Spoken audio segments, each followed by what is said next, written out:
Muli na namang namataan ang spy ship ng China sa gitna ng multilateral maritime exercise sa West Philippine Sea ngayong araw. Pero sa pagkakataong ito, sinabayan din ito ng isang Chinese frigate. Alamin natin ang detalye mula kay Patrick De Jesus. Rise and shine, Patrick.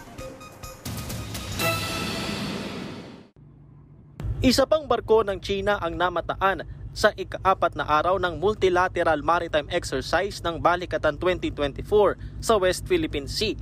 Ito ay isang frigate mula sa People's Liberation Army Navy na may bow number 570.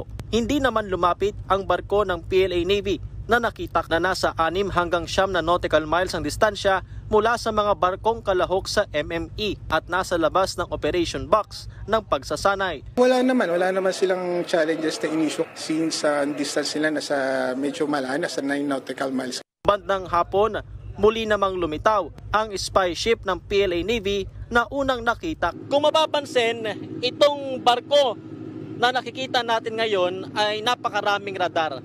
Kagaya yan ng spy ship o surveillance ship ng People's Liberation Army Navy ng China na unang namataan kahapon.